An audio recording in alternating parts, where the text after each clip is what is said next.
Johonna iba aphaba wapau tara suba saruk.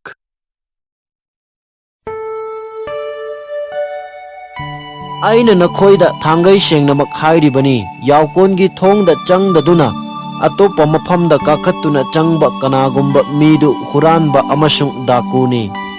thongda changba mi adudi yausenbani thong sangbana magidamak thong hangdokpi yausingnasu magi khonjel khangi mahakna magi yausing adubu magi maming kauduna chingthokpi mahakki oibadu thokhanba loirabada mahakna makhoigi mang thaduna chatli aduga yausing aduna magi tung illi maramdi makhoina mahakki khonjel khangi makhoina atoppa migi tung illoi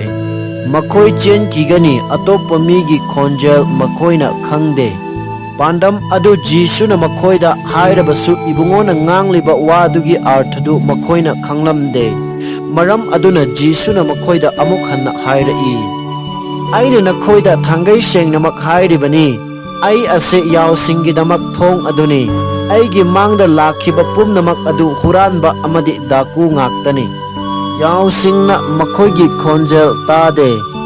ai thong aduni aingonda changba kanagumba adubu kanbigani mahakna changthok changsin tawgani amasung aphaba sanjabung phangjagani huranba aduna hurannaba hatnaba amasung manghannaba natana khak lakte aidi makhoina hingba phangnanaba amasung madu marang kaina phangnanaba lakpani aidi aphaba yaw senbani aphaba yaw senbana yausinggidamak thawai pibigani yaw senbasu nattaba mapusu nattaba selangba aduna kaisa lakpa ubada yausing adubu thanamduna chenki aduga kaisal aduna yausing adubu laktuna chaikhai mahakti selangba minina yausingbu thausadaba maramna thadoktuna chenbani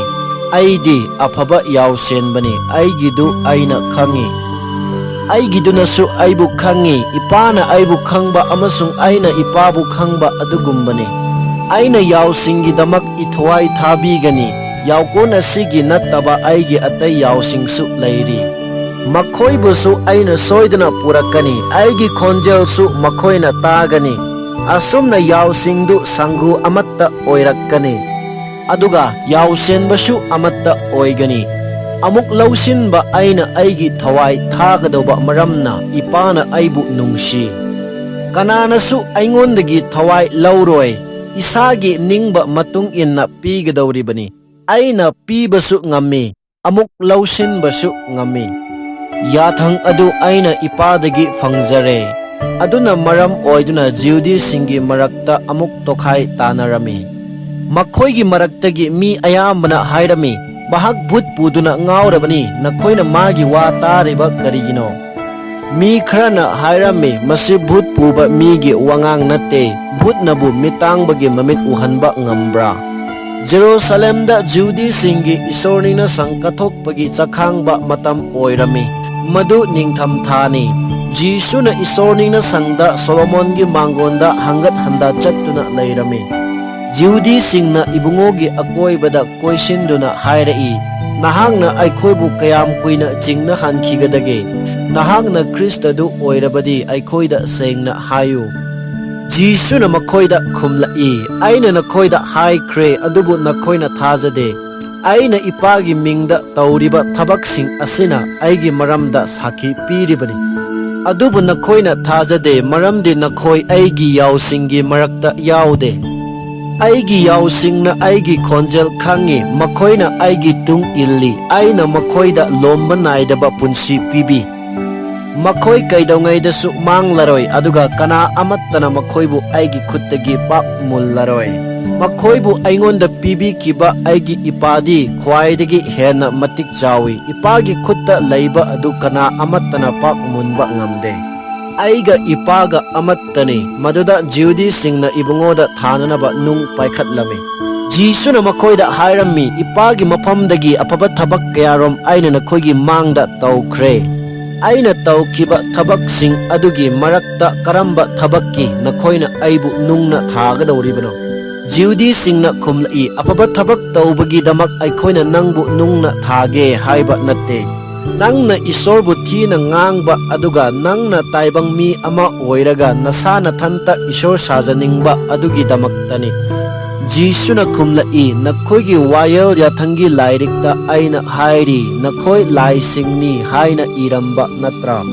Isorgi wa thunglaba makhoibu lai singni haiba oirabadi shastragi wa adu miraiba yade. Ipa isorna tongana khandok pikraba aina ai isorgi machani haibagi damak tabang panda thabiraklaba ai sibu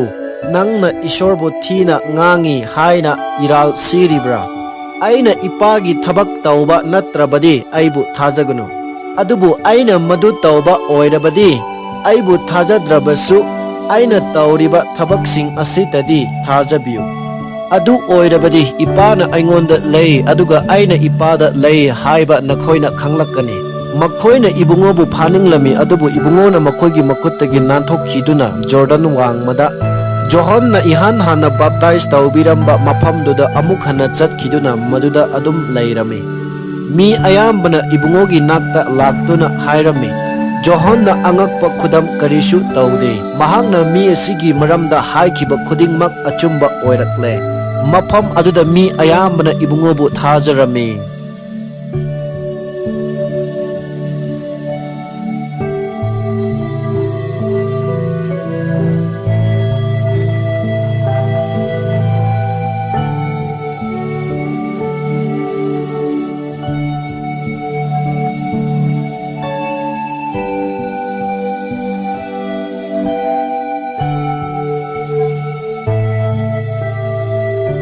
Johonna iba